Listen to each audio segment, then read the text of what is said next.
Hi everyone, we are back for Cooking Club. This week we're going to make an upgraded boxed brownie. We're going to do a Reese's peanut butter brownie. So we'll go ahead and get started. What we'll need is our brownie mix. This is just store-bought and we want to prepare everything according to the box.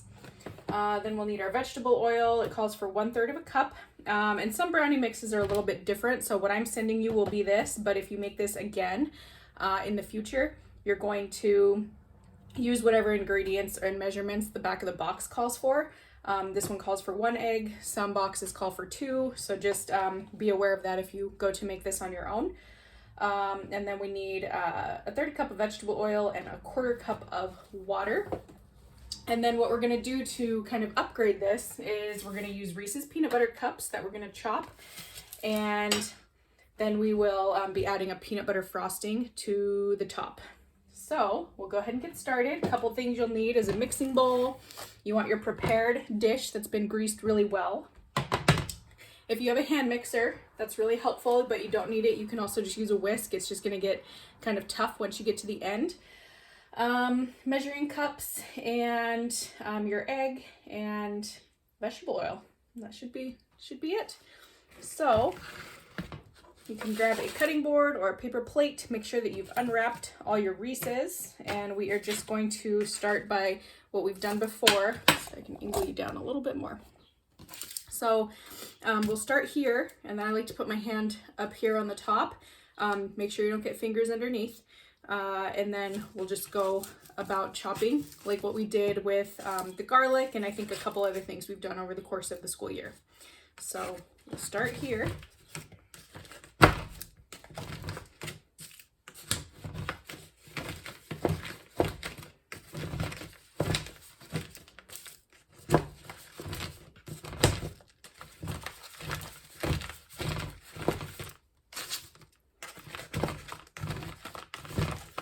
One thing you can do too, if you're not crazy about Reese's cups, is just add chocolate chips to the mix.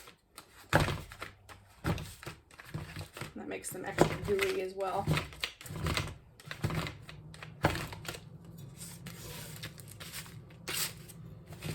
And then when we go to mix these in, we are just going to make sure they're broken up, because you can see right now they're really like still sticking to each other. So we'll be sure to spread them out with our hands when we dump them into the brownie batter. All right, so there's my chopped up Reese's. I'm gonna set these aside, and we're gonna empty our brownie mix into our mixing bowl.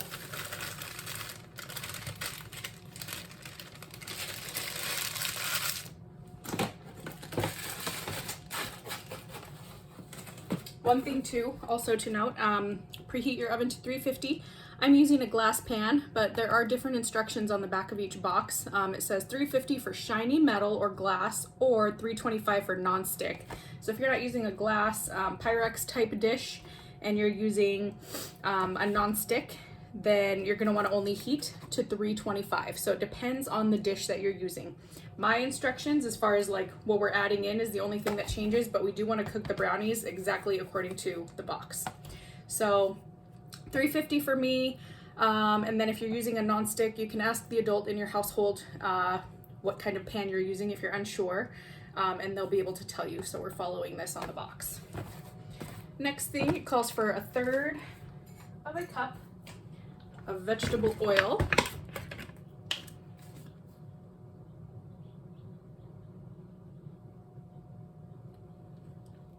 Go.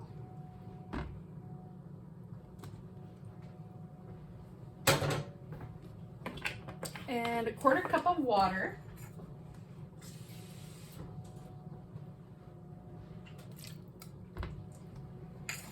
One thing that I have mentioned to people, the oven is ready, when we crack eggs, it's always good practice to crack it in here in case you get shells or whatever.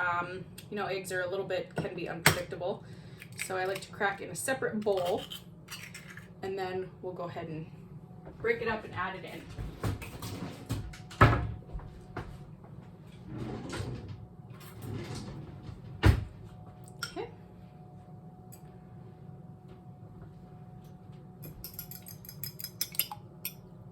We'll just break that up a little bit, and now we'll add it to the mix.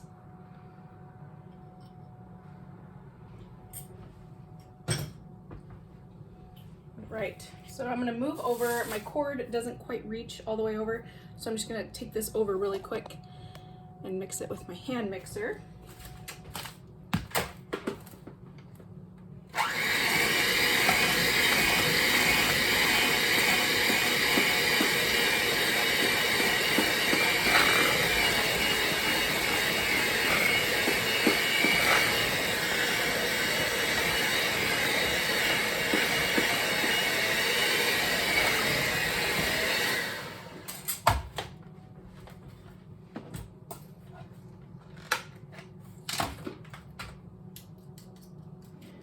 Get as much as you can if you went this route rather than mixing it with a spatula or spoon. Just try and get as much as you can out of the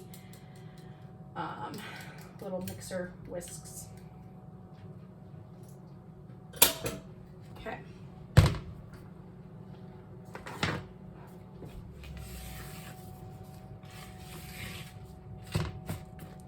So what I'm gonna do now is, instead of adding the Reese's to the bowl, I'm gonna pour into my prepared dish first, and then we're gonna sprinkle the Reese's in and push them down with a knife. That way we'll know they're evenly distributed when we start. Otherwise, sometimes you end up with like lots of clumps of Reese's in one side or the other side, and some sides end up not having enough. So.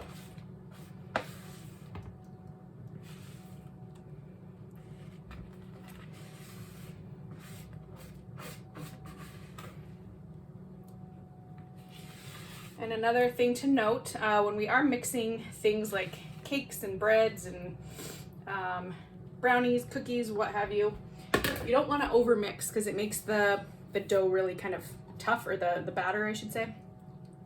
So be careful not to overmix when we're doing things like this, because we don't want to end up with like a really weird consistency end product. Alright, so just get this spread out to all your edges, and they will expand quite a bit.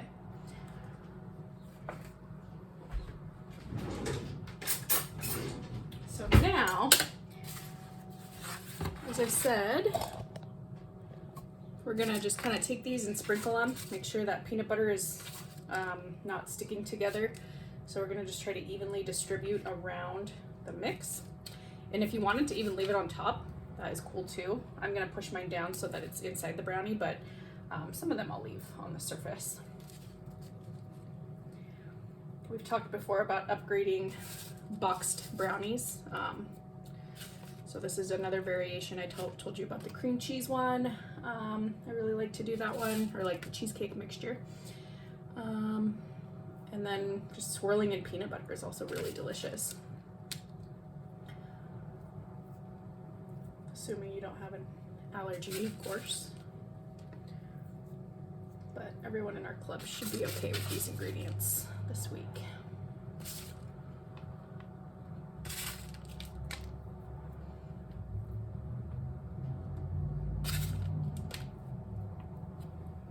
That's a big clump of peanut butter. Hope I get that one when I cut them.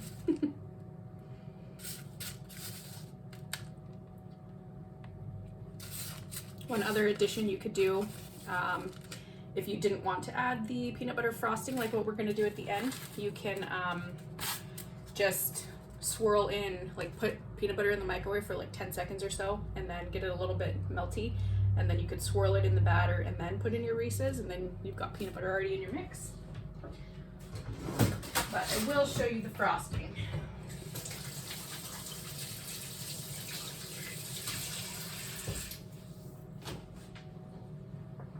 Okay, so if we look now, we've got lots of peanut butter cups that are on the surface. So I'm just gonna kind of push them down a little bit, and you're gonna see that you'll hit the bottom of the pan very quickly. That's because the brownie mix is going to expand a lot. So some of them I'm not gonna even bother, I'm gonna leave it right on top, but others I'm gonna try to get some really down in the dough, or the batter. I keep saying dough.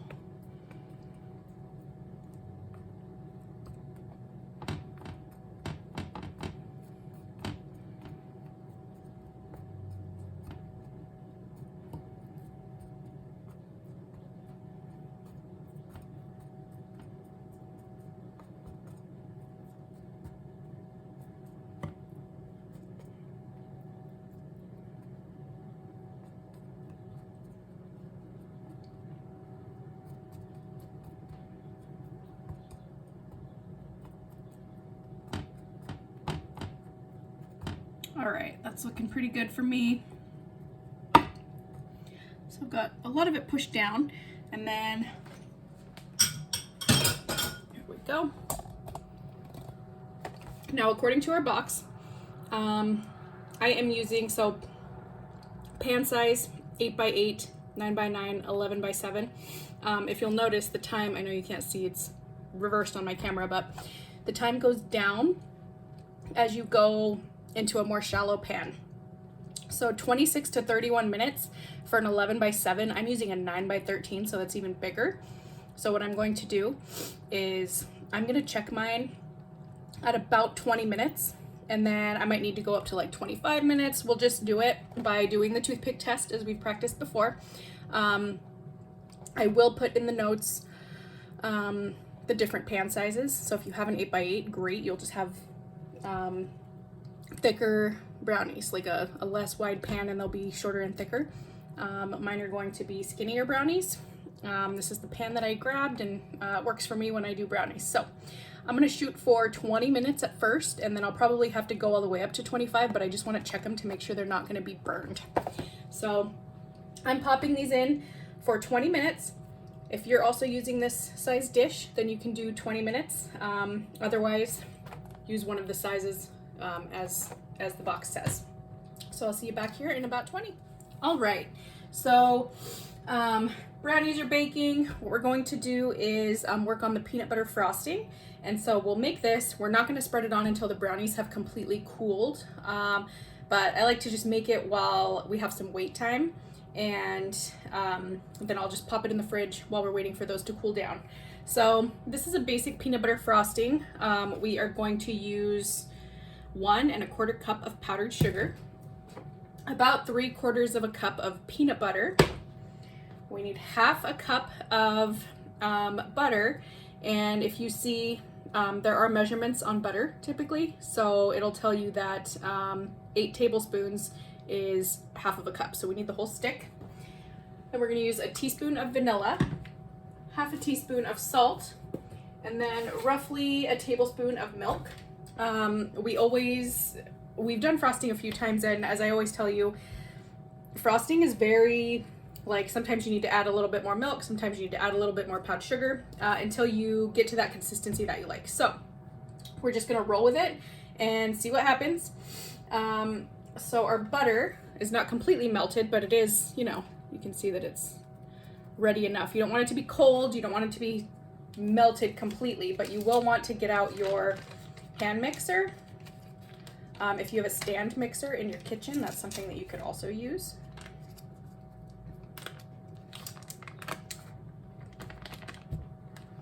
Okay, so a whole stick of butter. And then what I'm going to do is add my tablespoon of milk now, and then I'm gonna get a little bit of a mix going. And this can be heavy cream, it can be coffee creamer. I've done frosting lots of different ways, and you know, you just need a liquid in there. So milk, heavy cream, anything you have in your house. It can be a non-dairy milk. So I'm gonna set that aside. Just wash my mixer parts, so I'm just gonna pop these back in since we used them during the brownie mix. Okay. So I'm gonna mix this up first, and then we'll add our last few ingredients. And be careful because powdered sugar kind of likes to go poof. You might see that, so just be careful. Go on the very lowest setting first.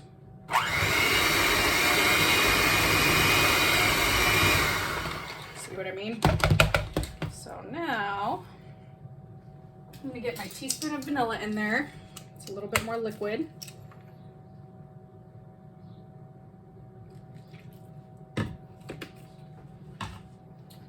And then I've got roughly 1/2 teaspoon of salt. You can omit this. I just think it gives the peanut butter a nice flavor, but peanut butter typically does have salt in it. So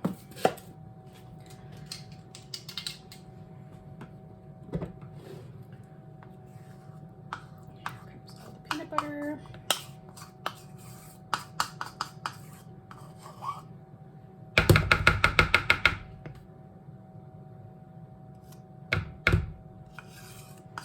And I've told you this before when we've used peanut butter for certain things. You want to put a little bit extra because you're never going to get all of it out of the measuring cup.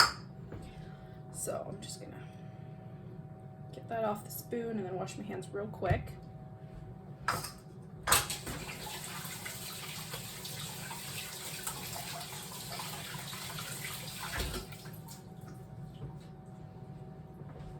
All right, so now we'll go back to the mixing.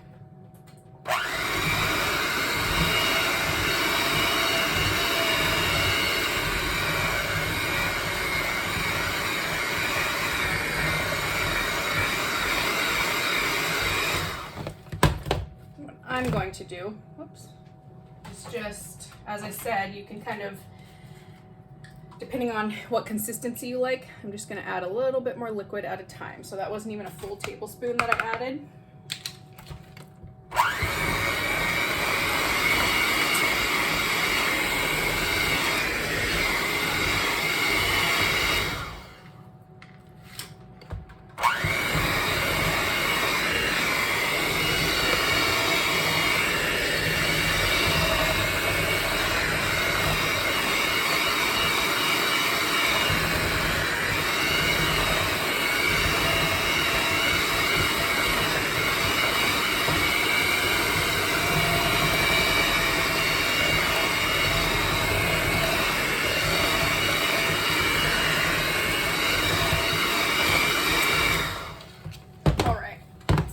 That.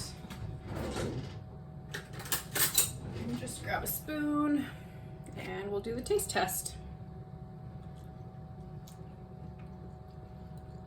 That frosting is delicious. So I'm gonna keep what I have. If it's too thick for you, you can see this is like really stuck on my mixers. It took like 3 like big shakes to get it to fall off. So I like this consistency for a brownie. If you want it to be fluffier, you can add a little bit more milk, and then as you go, you'll just have to figure out what consistency you want, and that's where you add the milk, add the powdered sugar, and just kind of mess with it. For me, it was about a tablespoon and then 3/4 of another tablespoon of my liquid. So anyway, I'm pretty happy with how this came out. So we're going to put it in the fridge, and I'm just gonna let it sit until our brownies are completely cool. And my brownies should be done in about 5 minutes. Well, I'm gonna check them in 5 minutes. That'll be my 20-minute mark, and then we'll go from there. So there is our frosting, and I'll check in with you shortly. All right, so this is after 20 minutes. My first look, I don't know if they're done, but we're just gonna find a spot that doesn't have a Reese's in it. Yeah, this is super gooey. See? So I'm glad we got to look at this. This is a not clean toothpick test, so we're gonna pop it back in. I'm gonna go for 5 more minutes. We might even need more time, I don't know. We did add to the volume of the mix with all the Reese's that we put in, so that's something to consider. So I'm gonna go for at least 5 more minutes, and then we'll check it again. All right, so here we are. This is after I did 5 minutes and then 5 more minutes for a total of 10. So with the 20 plus the 5 and 5 brings us to 30 minutes. Again, everyone's oven is different, so I would say definitely just check it periodically. Don't go for 30 minutes straight. But according to the box, we want to check 2 inches from the side of the pan. So we'll just pick a spot and go there. And that's mostly clean. Let's see if I can,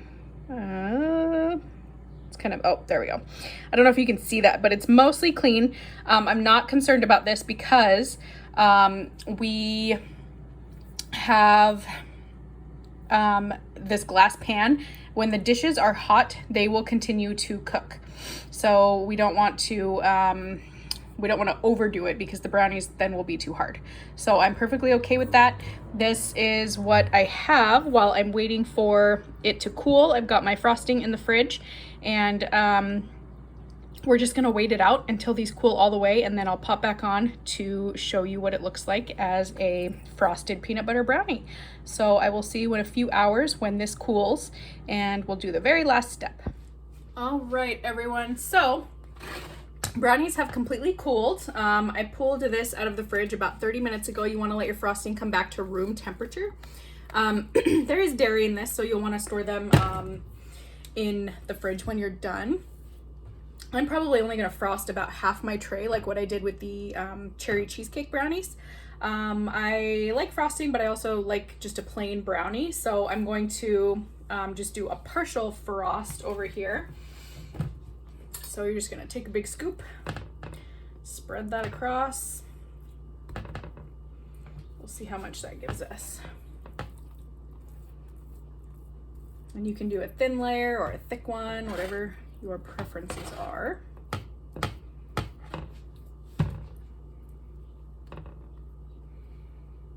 Some of these corners, I recommend getting a butter knife out because some of the corners are tough to get into. So you can also do like a piping bag if you want to pipe like a cool pattern onto there. That would work. And you can use a Ziploc like I've showed you in the past if you don't have an actual piping bag on you.